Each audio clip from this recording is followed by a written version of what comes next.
2025 വാഹനങ്ങൾക്ക് കുറച്ചധികം കംപ്ലയിൻസ്, ഈ കോംഫി വാഹനങ്ങൾക്ക് കുറച്ചധികം കംപ്ലയിൻസ് പറയുന്നത് വൈബ്രേഷൻ കൂടുതലാണ്. നേരത്തെ കുറച്ച് പ്രോബ്ലംസും കാര്യങ്ങളൊക്കെ ഉണ്ടായിരുന്നു. അതും കാര്യങ്ങളെല്ലാം സോൾവ് ചെയ്തിട്ടാണ് 2026 നമ്മുടെ വണ്ടി വന്നേക്കുന്നത്. അപ്പോൾ എത്രയാണ് എൻ്റെ ഓൺ റോഡ് പ്രൈസ് വരുന്നത്? ഓൺ റോഡ് പ്രൈസ് വരുന്നത് 330. എല്ലാവർക്കും നമസ്കാരം. നമ്മുടെ ഒരു പുതിയ വീഡിയോയിലേക്ക് ഏവർക്കും ഹൃദയം നിറഞ്ഞ സ്വാഗതം. ഇന്ന് നിങ്ങളുടെ മുന്നിലേക്ക് എത്തിക്കാൻ വേണ്ടി പോകുന്ന ഒരു 3 വീലറിൻ്റെ വീഡിയോ ആണ്. അത് മറ്റൊന്നുമല്ല, നമ്മുടെ മഹേന്ദ്ര ആൽഫ കോംഫി എന്ന് പറയുന്ന വാഹനത്തിൻ്റെ വിശേഷങ്ങളാണ്. നമുക്കറിയാം, ഈ വാഹനം ഇറങ്ങിയിട്ട് കുറച്ച് വർഷങ്ങളായിട്ടുണ്ടെങ്കിലും നമ്മൾ 2026 വന്നപ്പോൾ എന്തൊക്കെയാണ് അപ്ഡേഷൻ വന്നിരിക്കുന്നത്, ഇപ്പോൾ എന്താണ് ഓൺ റോഡ് പ്രൈസ് വരുന്നത്, നമുക്ക് എത്ര ഡൗൺ പേയ്മെൻറ്റ് ഈ വാഹനം ഇറക്കാൻ പറ്റും എന്നുള്ള കാര്യങ്ങളൊക്കെ അറിയാൻ വേണ്ടിയിട്ട് ഇപ്പോൾ ഞാൻ നിൽക്കുന്നത് തൊടുപുഴ ഭാരത് മോട്ടോഴ്സിലാണ്. അപ്പോൾ നമ്മുടെ ഒപ്പം ചേരുന്ന അജിത് ബ്രോ ആണ്. Bro, welcome to our channel. അപ്പം നമ്മുടെ ആൽഫ കോംഫിയുടെ വിശേഷങ്ങൾ നമുക്ക് പറയാനാണെങ്കിൽ, നമുക്ക് ഇപ്പോൾ ഇറങ്ങിയിട്ട് കുറച്ച് വർഷങ്ങളായിട്ടുണ്ട് ഈ വാഹനം അല്ലേ? അതെ. അപ്പം എങ്ങനെയാണ് ബ്രോ, ഇപ്പം 2026 വന്നപ്പോൾ പുതിയ മാറ്റങ്ങൾ എന്തെങ്കിലും വന്നിട്ടുണ്ടോ? എങ്ങനെ കാര്യങ്ങളൊക്കെ എനിക്കൊന്ന് പറഞ്ഞുതരാം. 26 വന്നപ്പോൾ നമ്മുടെ മെയിൻ മാറ്റം എന്ന് പറഞ്ഞു കഴിഞ്ഞാൽ, നമ്മുടെ വേറെ വണ്ടിയുടെ അപേക്ഷിച്ച് നമുക്ക് വൈബ്രേഷനും കാര്യങ്ങളൊക്കെ ഇപ്പം നിലവിൽ കുറവാണ്. നമുക്ക് സ്പ്രിംഗ് ആക്കിയാണ് ഇറക്കിയേക്കണം. അതുകൊണ്ട് തന്നെ നേരത്തെ നല്ല കൊടുക്കുവാണ് വൈബ്രേഷൻ എന്ന് പറഞ്ഞ കംപ്ലയിൻസും കാര്യങ്ങളൊക്കെ വന്നിട്ടുണ്ടായിരുന്നു. ഇപ്പം നിലവിൽ അങ്ങനെയുള്ള കംപ്ലയിൻസും കാര്യങ്ങളൊന്നും ഇല്ല. വൈബ്രേഷൻ കുറവായതുകൊണ്ട് തന്നെ ആൾക്കാർക്ക് സുഖമായിട്ട് യാത്ര ചെയ്യാനായിട്ട് നമുക്ക് സാധിക്കുന്നതാണ്. അതാണ് ഏറ്റവും വലിയ അഡ്വാൻറ്റേജ്. പിന്നെ വേറെ വണ്ടികളെ അപേക്ഷിച്ച് നമുക്ക് ലെഗ് സ്പേസും അതേ ഹെഡ് റൂമും കാര്യങ്ങളും എല്ലാം അപേക്ഷിച്ച് കൂടുതലാണ്. അതുകൊണ്ട് ഈസി ആയിട്ട് നമുക്ക് എന്തോരം ദൂരം വേണ്ട ഈസി ആയിട്ട് ട്രാവൽ ചെയ്യാൻ സാധിക്കും. ഏറ്റവും വലിയ അഡ്വാൻറ്റേജ് ആയിട്ട് വരും. ഓക്കെ, ബോഡിക്ക് വലിപ്പം കുറച്ച് കൂടുതൽ എനിക്ക് തോന്നിക്കുന്നുണ്ട്. അതുപോലെ തന്നെ വെയിറ്റും കുറച്ച് കൂടുതലുണ്ടെന്ന് എനിക്ക് തോന്നുന്നു. ഗ്രോസ് വെയിറ്റ് ഏതാണ്ട് 835 കിലോ വരുന്നുണ്ട്. വണ്ടിയുടെ ഫുൾ വെയിറ്റ് എന്ന് പറഞ്ഞാൽ 835 കിലോഗ്രാം വെയിറ്റ് വരുന്നുണ്ട്. അതുകൊണ്ട് തന്നെ നമുക്ക് കുലുക്കം കാര്യങ്ങളും എല്ലാം കുറവാണ്. ഈസി ടു ട്രാവലാണ്. ഓക്കെ. അപ്പോൾ നമുക്ക് വീഡിയോയിലേക്ക് പോകാം. അതിന് മുമ്പ് നമ്മുടെ ഷോറൂം വരുന്ന ലൊക്കേഷൻ ജസ്റ്റ് ഒന്ന് പറഞ്ഞു കൊടുത്തേക്കാമോ? നമ്മുടെ ഷോറൂം ലൊക്കേഷൻ വരുന്നത് വെങ്ങല്ലൂർ മങ്ങാട്ടുകാല ബൈപ്പാസിൽ റോയൽ എൻഫീൽഡിന് നേരെ ഓപ്പോസിറ്റ് ആയിട്ടാണ് വരുന്നത് അല്ലേ? അതെ. ഓക്കെ, അപ്പോൾ നമുക്ക് ഫ്രണ്ടിൽ നിന്നുള്ള വിശേഷങ്ങൾ പറഞ്ഞു പോകാം അല്ലേ? അതെ. നമുക്ക് ഫ്രണ്ട് വ്യൂവിൽ നിന്ന് തന്നെ തുടങ്ങുകയാണെങ്കിൽ തന്നെ പഴയ രീതിയിൽ തന്നെ നിലനിർത്തിക്കൊണ്ട് തന്നെയാണ് വണ്ടി നമുക്ക് ഇപ്പം 2026 അപ്ഡേഷൻ ചെയ്ത് നമുക്ക് കാണാൻ സാധിക്കുന്നത്. നേരത്തെ കുറച്ച് പ്രോബ്ലംസും കാര്യങ്ങളൊക്കെ ഉണ്ടായിരുന്നു. അതും കാര്യങ്ങളെല്ലാം സോൾവ് ചെയ്തിട്ടാണ് 2026 നമ്മുടെ വണ്ടി വന്നേക്കുന്നത്. അതിൻ്റെ ഫ്രണ്ട് ഗ്ലാസ്സിലേക്ക് വരികയാണെങ്കിൽ തന്നെ ഫ്രണ്ട് ഗ്ലാസ് അത്യാവശ്യം നല്ല രീതിയിൽ വൈഡായിട്ടാണ് വന്നിരിക്കുന്നത്. അതുപോലെ തന്നെ കൂടുതൽ വിസിബിലിറ്റിയും കാര്യങ്ങളും എല്ലാം കിട്ടുന്നതാണ്.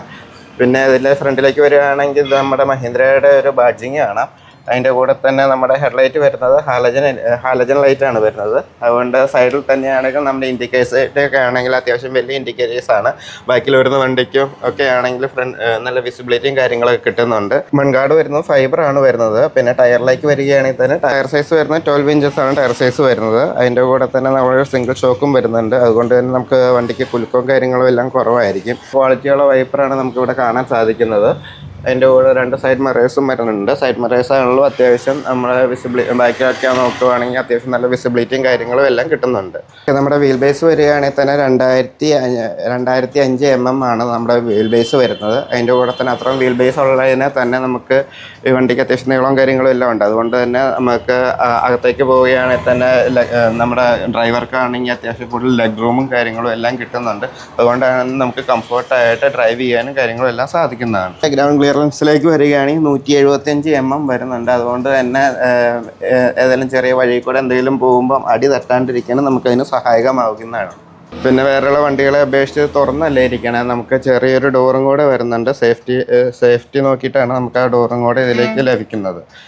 ഡോറിലാണെങ്കിലും ചെറിയൊരു കവറിങ് കൂടെ നമുക്ക് കിട്ടുന്നതായിട്ടുണ്ട്. വണ്ടിയുടെ അകത്തേക്ക് വരികയാണെങ്കിൽ തന്നെ നമുക്ക് ലെഗ് റൂമും കാര്യങ്ങളൊക്കെ ഉള്ളത് കൊണ്ട് തന്നെ ചെറുതായിട്ട് ഇവിടെ ലഗേജ് എന്തെങ്കിലും ഉണ്ടെങ്കിൽ അതും വെക്കാനായിട്ട് സഹായിക്കും. സ്പേഷ്യസ് ആയിട്ടുള്ള സ്ഥലം നമുക്ക് ലഭിക്കുന്നുണ്ട്. അപ്പുറ സൈഡിലാണെങ്കിലും ചെറിയൊരു ഡോറിൻ്റെ ഇത് വരുന്നുണ്ട്. പിന്നെ ഹെഡ് റൂമും കാര്യങ്ങളൊക്കെ ആണെങ്കിൽ അത്യാവശ്യം നല്ല ഹെഡ് റൂമും കാര്യങ്ങളും ഉണ്ട്. അത്യാവശ്യം ഹൈറ്റ് കാര്യങ്ങളും ഉള്ളവർക്കാണെങ്കിലും നമുക്ക് സുഖമായിട്ട് ഇരുന്ന് പോകാനായിട്ട് സാധിക്കും. അതുകൊണ്ട് തന്നെ നമുക്ക് ട്രാവലിങ് കാര്യങ്ങളൊക്കെ സ്മൂത്ത് ആയിരിക്കും. കുറച്ച് ലോങ് ഡിസ്റ്റൻസ് ട്രാവലിംഗ് ഒക്കെ ആണെങ്കിലും നമുക്കത് സഹായകമാകുന്നതാണ്. സീറ്റിങ്ങിലേക്ക് വരികയാണെങ്കിൽ നമ്മൾ സീറ്റിങ്ങിൽ ഇരിക്കാനാണെങ്കിലും വളരെ കംഫർട്ടാണ്. നമുക്ക് ട്രാവലിംഗ് വളരെ സ്മൂത്തായിട്ട് നമുക്ക് ലോങ് ഡിസ്റ്റൻസ് വരെ നമുക്ക് പോകാനായിട്ട് സാധിക്കുന്നതാണ്. നമ്മുടെ സൈഡ് പോർഷനിലേക്ക് വരികയാണെങ്കിൽ തന്നെ നമുക്ക് ആൽഫ കോംഫിയുടെ ചെറിയൊരു സ്റ്റിക്കർ കാണാൻ പറ്റുന്നുണ്ട്. ഒരു ഗ്രാഫിക് ഡിസൈനായിട്ടാണ് ഇവിടെ വരുന്നത്. അതിൻ്റെ തൊട്ട് താഴെയായിട്ട് നമുക്കൊരു ഫൈബറിൻ്റെ മൺകാടാണ് കാണുന്നത്. ടയർ സൈസ് ആയെന്ന് തന്നെ ഞാൻ പറഞ്ഞു 12 ഇഞ്ചസാണ് അതിൻ്റെ ടയർ സൈസും കാര്യങ്ങളും വരുന്നത്. ഇപ്പോൾ മൺകാട് ഈ ഒരു ഷേപ്പിൽ വരുന്നത് കൊണ്ട് തന്നെ ഇത് ചെളി തിരക്കിലും കാര്യങ്ങളൊക്കെ വളരെ കുറവായിരിക്കും. അതുകൊണ്ട് തന്നെ നമുക്ക് വളരെ കംഫർട്ടായിരുന്നു ട്രാവൽ ചെയ്ത് പോകാനായിട്ട് സാധിക്കുന്നതാണ്. അപ്പോൾ അതിൻ്റെ ബാക്ക് പോർഷനിലേക്ക് വരികയാണെങ്കിൽ തന്നെ ആദ്യമായിട്ട് നമ്മുടെ മഹീന്ദ്രയുടെ ഇവിടെ ഒരു ബാഡ്ജിങ് വരുന്നുണ്ട്. അതിൻ്റെ കൂടെ തന്നെ നമ്മൾ ടെയിൽ ലൈറ്റും കാര്യങ്ങളൊക്കെ വരുന്നുണ്ട്. പിന്നെ അതിൻ്റെ റേഡിയേറ്റർ വരുന്നതാണെങ്കിൽ ഇതിൻ്റെ ബാക്കിൽ തന്നെയാണ് ഇതിൻ്റെ റേഡിയേറ്റർ വരുന്നത്. റേഡിയേറ്ററിൻ്റെ ഒരു പ്രൊട്ടക്ഷന് വേണ്ടിയിട്ട് വേറെ സ്ട്രോങ് ബിൽഡ് ക്വാളിറ്റിയിലുള്ള നമുക്കൊരു ഗ്രില്ലും കൂടെ വരുന്നതായിട്ടുണ്ട്. അതുകൊണ്ട് തന്നെ നമുക്ക് ഡ്രൈവർ വണ്ടി വേഗം ബാക്കിലോട്ട് എടുക്കുക വല്ല തട്ടുകയോ കാര്യങ്ങൾ എന്തെങ്കിലും ഉണ്ടെങ്കിൽ റേഡിയേറ്ററിൽ അഫക്റ്റ് ചെയ്യാണ്ട് നേരെ ഗ്രില്ലിൽ വന്നാണ് തട്ടുകൾ. അത് കുറച്ച് സേഫ്റ്റിയാണ് നമുക്ക്. അതുപോലെ തന്നെ നമുക്ക് ഈ വാഹനത്തിന് എയർ ഫിൽറ്റർ വരുന്നുണ്ട്. എയർ ഫിൽറ്റർ വരുന്നത് ഇത് സൈഡിലേക്കാണ് എയർ ഫിൽറ്റർ നമുക്ക് കാണാനായിട്ട് സാധിക്കുന്നത്. ബാക്ക് പോർഷൻ്റെ ആണെങ്കിലും ഷേപ്പും കാര്യങ്ങളൊന്നും മാറ്റാണ്ടിരിക്കുന്ന പഴയ നമ്മുടെ തനിമ നിലനിർത്താൻ വേണ്ടി തന്നെയാണ്. പഴയ ഷേപ്പും കാര്യങ്ങളും അത്യാവശ്യം നല്ല ലുക്കിലും കാര്യങ്ങളൊക്കെ അതുകൊണ്ട് തന്നെയാണ് ആ രീതിക്ക് തന്നെ നമുക്ക് പുതുതായിട്ടും ഈ ഒരു സെയിം ഷേപ്പിൽ തന്നെ നമ്മൾ വണ്ടി ഇറക്കിയേക്കണം. പിന്നെ ഇതിൻ്റെ ബാക്കിലെ സ്റ്റോറേജ് സ്പേസിലേക്കൊക്കെ വരികയാണ് തന്നെ അത്യാവശ്യം നല്ല സ്റ്റോറേജ് സ്പേസ് നമുക്ക് ലഭിക്കുന്നതാണ്. ഈ സ്പേസ് കണ്ടാൽ തന്നെ നിങ്ങൾക്ക് മനസ്സിലാവും അത്യാവശ്യം നല്ല രീതിക്ക് സ്റ്റോറേജ് ക്യാരി ചെയ്യാൻ പറ്റുന്ന നമ്മുടെ നാട്ടിൻ പ്രദേശത്തുള്ള ആൾക്കാർക്കാണെങ്കിൽ തന്നെ ഏകദേശം ഒരു 1 ടണ്ണോളം വെയിറ്റ് വരെ ഇതേ വണ്ടിയിൽ നമുക്ക് കൊണ്ടുപോകാനായിട്ട് സാധിക്കുന്നതാണ്. ഇന്ന് നമുക്ക് പോകാനുള്ളത് എഞ്ചിൻ റൂമിലേക്കാണ്. എഞ്ചിൻ റൂമിലേക്ക് പോകുന്നതിന് മുന്നേ തന്നെ ഒരു കാര്യം ഞാൻ പറഞ്ഞോട്ടെ. നേരത്തെ 2025 മോഡലിൽ നമുക്ക് ചെറിയൊരു വൈബ്രേഷനും കാര്യങ്ങളൊക്കെ പറഞ്ഞിട്ടുണ്ടായിരുന്നു. ഇപ്പോൾ അതൊക്കെ മാറ്റി തികച്ചും വൈബ്രേഷനും കാര്യങ്ങളൊക്കെ വളരെ കുറച്ച് ആണ് നമ്മളിപ്പോൾ ഇറക്കിയേക്കുന്നത്. അപ്പോൾ നമുക്ക് ഇനി എഞ്ചിൻ റൂം കാണാം.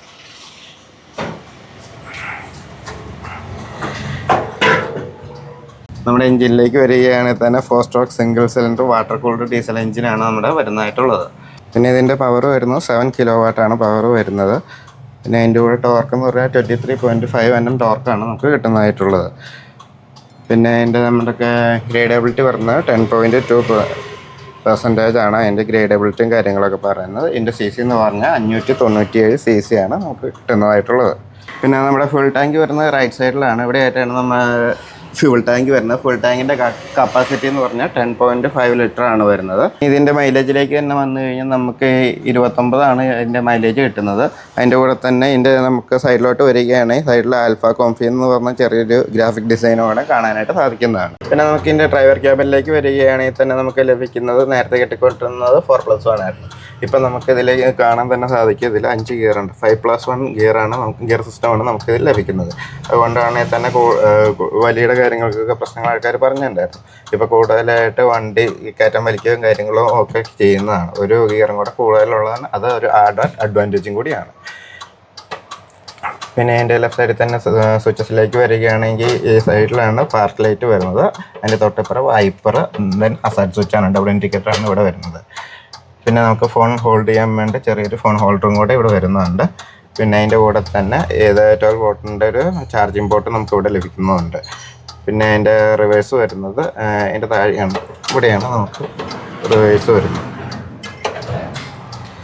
പിന്നെ അതിൻ്റെ റൈറ്റ് സൈഡിൽ കൂടെ വരികയാണെങ്കിൽ തന്നെ ഇത് ഡിമ്മം ബ്രൈറ്റിൻ്റെ സ്വിച്ചാണ്. ഇത് നമുക്ക് സെൽഫ് സ്റ്റാർട്ടർ ആയിട്ട് ലഭിക്കുന്നത്.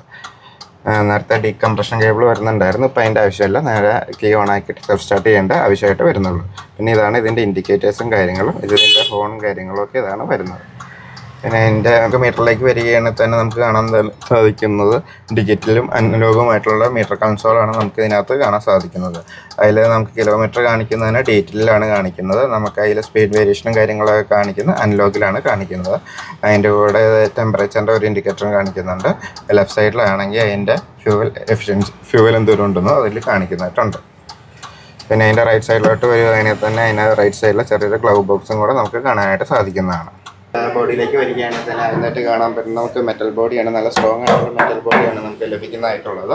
അതിൻ്റെ കൂടെ തന്നെ നമ്മുടെ ജാക്കിയിലേക്ക് വരികയാണെങ്കിൽ ജാക്കിയൊക്കെ വരുന്നത് ഈ സൈഡിലൊക്കെയാണ് ജാക്കിയൊക്കെ വരുന്നത്. നമ്മുടെ സ്റ്റെപ്പിനെ ആണെങ്കിൽ നമ്മുടെ സീറ്റിൻ്റെ തൊട്ടടിയിലായിട്ട് ഇവിടെയായിട്ടാണ് നമ്മുടെ സ്റ്റെപ്പിന് കിട്ടുന്നത്.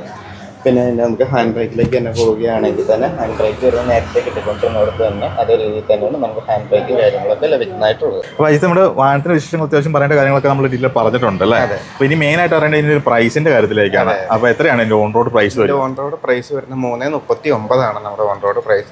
3,39,000 ഓൺ റോഡ് വരുന്നത്. രജിസ്ട്രേഷൻ കാര്യങ്ങൾ നമ്പർ പ്ലേറ്റും എല്ലാം കഴിഞ്ഞ് അടിച്ചിറക്കുന്നതിന് 339 നമ്മുടെ റേറ്റ് വരുന്നത്. അപ്പോൾ നമുക്ക് ഇതിന്റെ ഒരു ഏറ്റവും കുറഞ്ഞൊരു ഡൗൺ പേയ്മെന്റ് എന്ന് പറഞ്ഞാൽ എത്രയായിരിക്കും? ഡൗൺ പേയ്മെന്റ് ഏകദേശം ഒരു 50-60 രൂപ നമുക്ക് സുഖമായിട്ട് ട്രാക്ക് റെക്കോർഡൊക്കെ ഓക്കെ ആയുള്ള ഒരു കസ്റ്റമറാണ്. ഒരു 50 രൂപയ്ക്ക് ഉണ്ട് നമുക്ക് സുഖമായിട്ട് വണ്ടി ഇറക്കാനായിട്ട് പറ്റും. നമുക്ക് മുദ്ര ലോണൊക്കെ അവൈലബിൾ ആണോ? അതെ, നമ്മൾ മുദ്ര ലോണൊക്കെ ചെയ്ത് കൊടുക്കുന്നുണ്ട്. നമ്മുടെ അടുത്തുള്ള ഗ്രാമീൺ ബാങ്കിൽ നിന്ന് അതാണ് നമുക്ക് കിട്ടാൻ എളുപ്പമുള്ള സോഴ്സ്.